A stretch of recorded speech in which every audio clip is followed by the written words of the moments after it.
आज हम लोग विज्ञान कक्षा में उपस्थित हैं 8वीं बोर्ड के लिए। 8वीं बोर्ड बहुत जल्द ही होने वाला है बच्चों, 2026। तो इसकी पूरी तैयारी कर लेनी चाहिए। तो चलते हैं हम लोग समय गंवाए बिना। सबसे पहले बच्चों, जीवाश्म ईंधन के उदाहरण दें।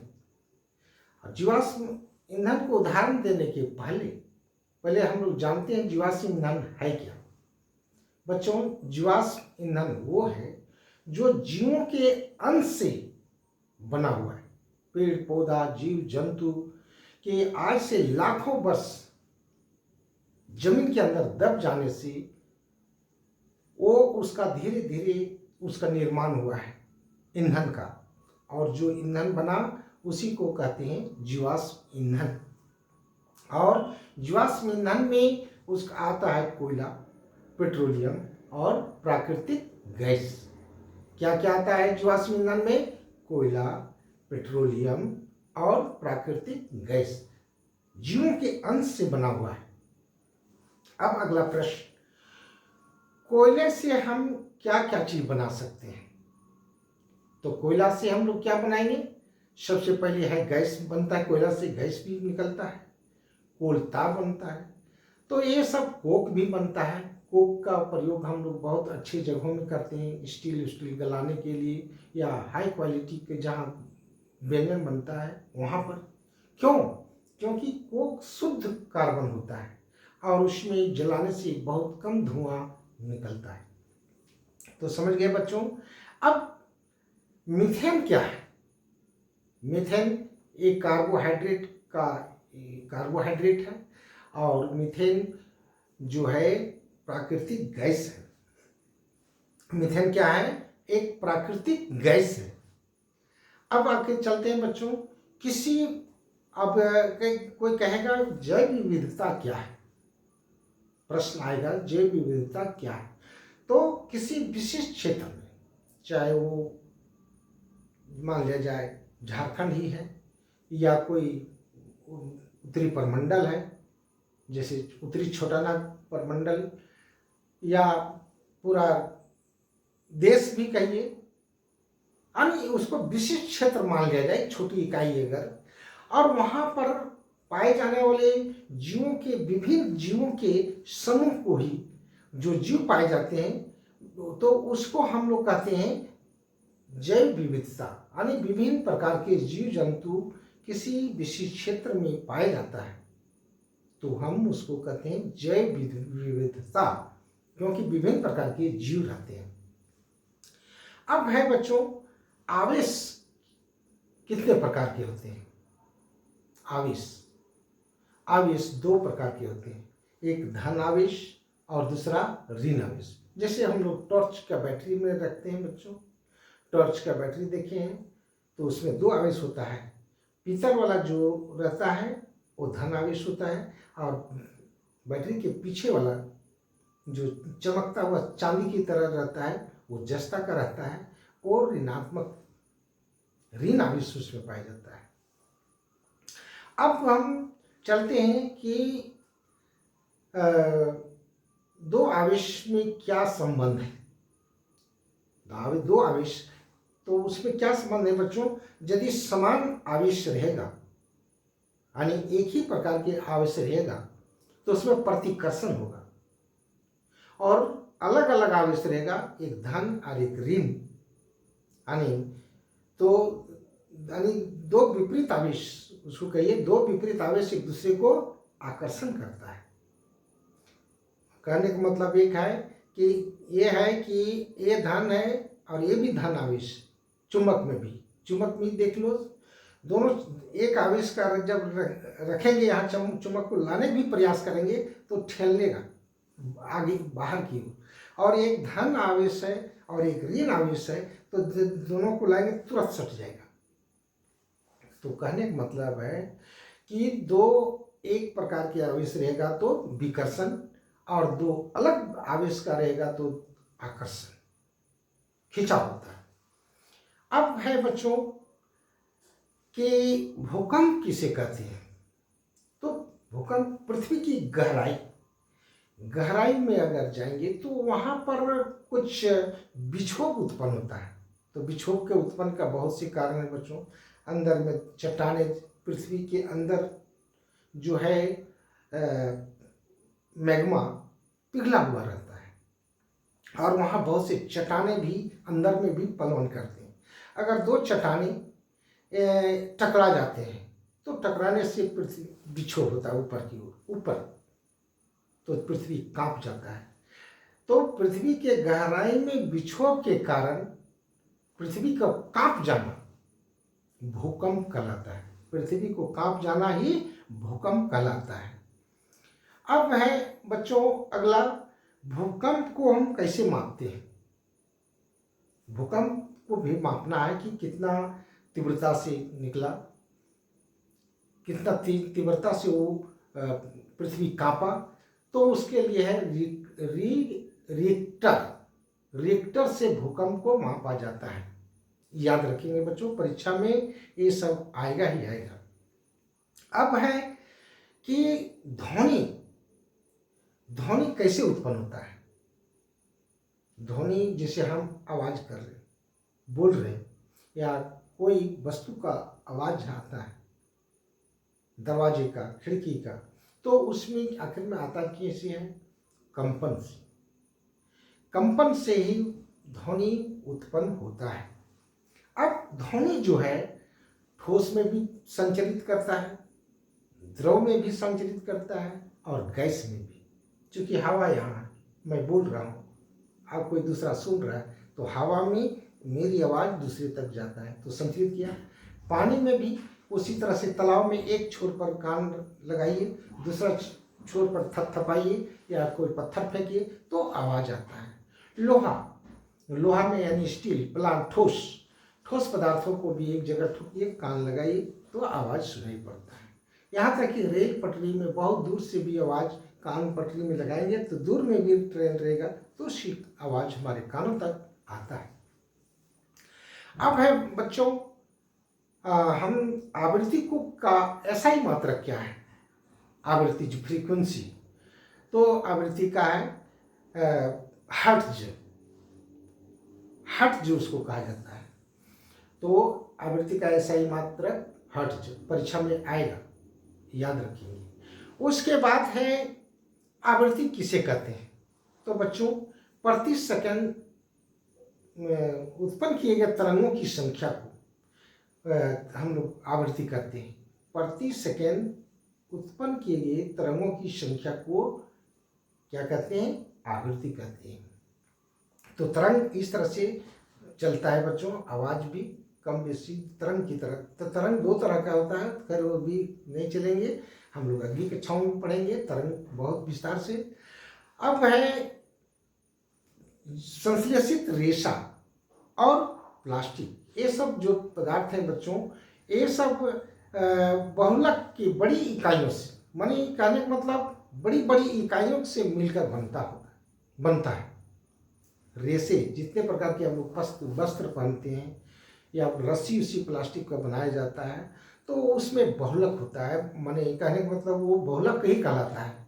क्यों, जब बड़ी बड़ी इकाइयाँ मिलकर ये इसको बनाया जाता है तो उससे संश्लेषित रेशा भी बनता है और प्लास्टिक, और इसको कहते हैं हम लोग बहुलक, यानी बहुलक के द्वारा इसको निर्मित किया जाता है। अब हम लोग चलते हैं घर्षण है बच्चों कि जब कोई वस्तु गतिशील है, जैसे हम चल रहे हैं इस तरह से, जब चल रहे हैं तो एक वस्तु गतिशील है, दूसरा वस्तु उसको रोकने का काम करता है। तो रोकने का जब काम करता है तो उसमें जो बल लगता है, विपरीत बल जो रोकता है, वो विपरीत बल जो लगता है उसको कहते हैं घर्षण बल। तो जैसे हम हाथ को इसी ले जाते हैं तो उसमें ये रोकता है, ये गति कर रहा है तो रोकता है। हम कोई भी पदार्थ जिससे हम चल रहे हैं, एक ठोस वस्तु है, दूसरा ठोस वस्तु में जब हम चलाते हैं तो उसमें रगड़ होता है और रगड़ को ही कहते हैं घर्षण। तो उस बल को जो रोकने का काम करता है, ये याद रखेंगे बच्चों।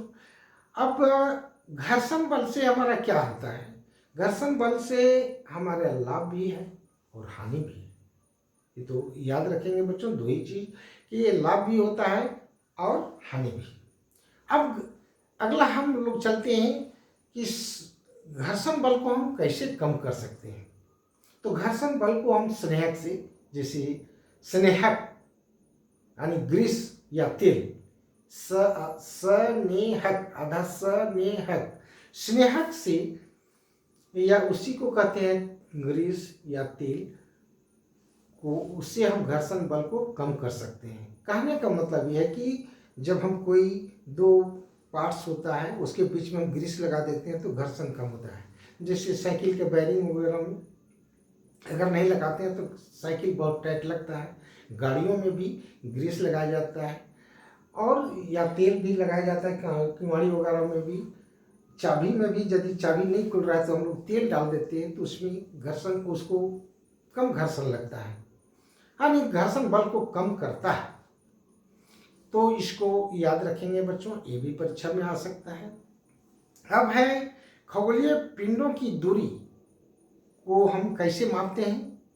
खगोलीय पिंड की दूरी को हम प्रकाश वर्ष से मापते हैं और एक प्रकाश वर्ष का जो मान होता है वो होता है आपका 9.46 इंटू 10⁻12, इतना होता है बच्चों।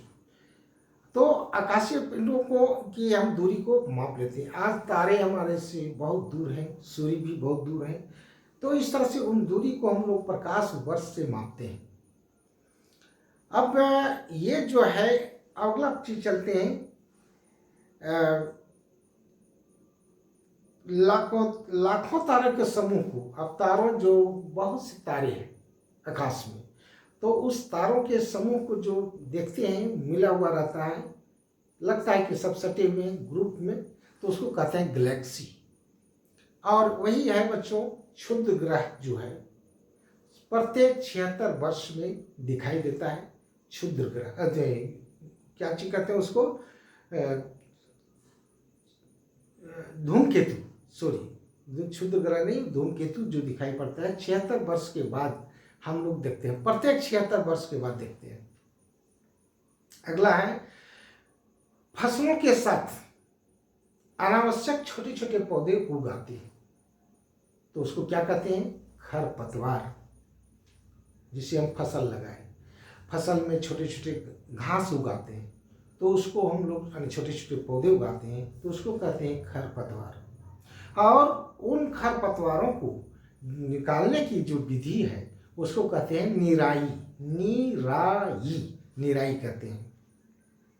अब है बच्चों, किसी खास स्थान में अधिक मात्रा में जो अनाज उत्पादन किया जाता है उसको कहते हैं फसल। एक ही प्रकार के पौधे यदि बहुत से लगा दिए हैं तो उसको कहते हैं हम लोग फसल। अब अगला चलते हैं, किसी परावर्तक सतह पर प्रकाश की किरणें टकराती हैं और टकरा करके जब लौट जाती है तो उसको कहते हैं प्रकाश का परावर्तन। उदाहरण के लिए बच्चों, जैसे इसको थोड़ा सा समझ लिया जाए, प्रकाश का परावर्तन, जैसे सतह है, प्रकाश इधर से आया और इधर से टकरा चला गया, प्रकाश इधर से आया इधर से चला गया, तो इसको यहाँ अभिलंब कहते हैं बच्चों। इसको अभिलंब डाला जाता है, ये आपतन कोण होता है, ये परावर्तन कोण होता है। यानी आपतित किरण और परावर्तित किरण, यानी प्रकाश किरण आकर के लौट जाता है तो उसको कहते हैं प्रकाश का परावर्तन। प्रकाश का परावर्तन में आपतन कोण I और परावर्तन कोण R, ये दोनों समान होता है, यानी बराबर होता है। अगर ये 30 डिग्री होगा तो ये भी 30 डिग्री होगा, अगर ये 60 डिग्री होगा तो ये भी परावर्तन कोण भी 60 डिग्री होगा। ये भी बहुत इंपॉर्टेंट है बच्चों, प्रकाश इस परावर्तन को देख लेंगे। अब अवतल दर्पण में हमेशा, अवतल दर्पण में हमेशा नहीं, कभी कभी हो सकता है, लेकिन अधिकतर उसमें वास्तविक प्रतिबिंब बनता है, वास्तविक प्रतिबिंब और उल्टा प्रतिबिंब बनता है। एक ही स्थिति, अवतल दर्पण में 6 स्थिति में प्रतिबिंब बनता है, लेकिन एक स्थिति में केवल जब ध्रुव और फोकस के बीच वस्तु को रखते हैं तो वो काल्पनिक प्रतिबिंब बनता है। लेकिन अवतल दर्पण में हमेशा क्या बनता है, वास्तविक और उल्टा प्रतिबिंब। लेकिन उत्तल दर्पण में आपका बनेगा सीधा और काल्पनिक प्रतिबिंब बनता है, सीधा और काल्पनिक प्रतिबिंब। ये इसको भी याद रखेंगे। अवतल दर्पण में उल्टा और वास्तविक प्रतिबिंब बनता है और उत्तल दर्पण में सीधा और काल्पनिक प्रतिबिंब बनता है। तो थोड़ा सा जान लें बच्चों, अवतल दर्पण का प्रयोग मोटर गाड़ी की हेडलाइट में किया जाता है। डॉक्टर द्वारा नाक, कान, गला इत्यादि देखने में किया जाता है। घड़ी साज लोग भी इसका उपयोग करते हैं। अब उत्तल दर्पण का प्रयोग मोटर गाड़ी के साइड मिरर में प्रयोग किया जाता है। ये भी परीक्षा में पूछ सकता है बच्चों। मोटर गाड़ी के साइड में जो दर्पण लगा रहता है, ड्राइवर देखते हैं, मोटरसाइकिल में भी हम लोग जो लगाते हैं, तो उसको कहते हैं उत्तल दर्पण। इसको भी याद रखेंगे। मानव नेत्र बच्चों, हमारे जो नेत्र हैं उसमें उत्तल लेंस होता है। कौन सी होता है? उत्तल लेंस की आकृति का रहता है लेंस, तो वो होता है। और मानव नेत्र के में प्रतिबिंब कहाँ बनता है? जो हम किसी वस्तु को देखते हैं वो बनता है रेटिना पर। उसको दृष्टि पटल भी कहा जाता है। क्या कहा जाता है? दृष्टि पटल। लेकिन उल्टा प्रतिबिंब बनता है और वास्तविक प्रतिबिंब बनता है। अब हम लोग चलते हैं, पीयूष ग्रंथि को मास्टर ग्रंथि कहा जाता है। मास्टर ग्रंथि क्यों? क्योंकि ये सभी ग्रंथियों को, अधिकतर ग्रंथियों को नियंत्रित करता है, इसलिए इसको मास्टर ग्रंथि कहा जाता है। अगला चलते हैं बच्चों, नर में टेस्टोस्टेरोन नामक हार्मोन पाया जाता है और मादा में आपका पाया जाता है एस्ट्रोजन हार्मोन। याद रखेंगे, परीक्षा में बार बार पूछता है। पुरुष में क्या पाया जाता है बच्चों? टेस्टोस्टेरोन। और मादा में क्या पाया जाता है? मादा में एस्ट्रोजन हार्मोन पाया जाता है। एस्ट्रोजन परीक्षा में आ रहा है, इसको देख लेंगे। अगला है, मनुष्य के कोशिकाओं में कितने जोड़े गुणसूत्र पाए जाते हैं? 23 जोड़ी। मनुष्य में कितने जोड़ी गुणसूत्र पाए जाते हैं? 23 जोड़ी गुणसूत्र पाए जाते हैं। अब है बच्चों, स्त्रियों में कैसा गुणसूत्र पाया जाता है? X। और पुरुषों में X और Y दोनों प्रकार के पाए जाते हैं गुणसूत्र। अगर पुरुष का X और महिला का X मिल गया तो लड़की पैदा होता है, और स्त्री का X और पुरुष का Y मिल गया तो लड़का जन्म लेता है। ये याद रखेंगे बच्चों, किसी को दोष नहीं देंगे। आए दिन देहातों में और शिक्षा के कारण महिलाओं को दोष दिया जाता है, जो कि सरासर गलत है। अब है, वायु में किसी पदार्थ का जलना क्या कहलाता है? जिससे कोई पदार्थ को हम जलाएंगे तो वायु में जलता है, तो उसको हम लोग कहते हैं दहन। क्या कहते हैं? दहन। अब चलते हैं बच्चों, जिस ताप पर कोई पदार्थ जलना प्रारंभ कर देता है, जैसे कोई पदार्थ को हम आग लगाए, माचिस लगाए या आग में ले गए, तुरंत ले गया, तुरंत खींच दिए तो जलेगा नहीं। तो क्या होता है, उसको हम कुछ देर तक रखते हैं, तब वो जलता है। क्यों रखते हैं? क्योंकि उस वस्तु का टेम्परेचर, जब तक ज्वलन ताप उसको नहीं मिल जाता है, एक निश्चित ताप पर ही वस्तु जलता है। कोई पदार्थ जल्दी जलता है, कोई बहुत हीट देने के बाद वो जलता है। इसका मतलब है कोई कम ज्वलनशील, माने तीव्र ज्वलनशील होता है, कोई तीव्र ज्वलनशील नहीं होता है। अब है बच्चों, एकांक दाब माने दबाव किसे कहते हैं? तो एकांक क्षेत्रफल पर लगने वाले बल को,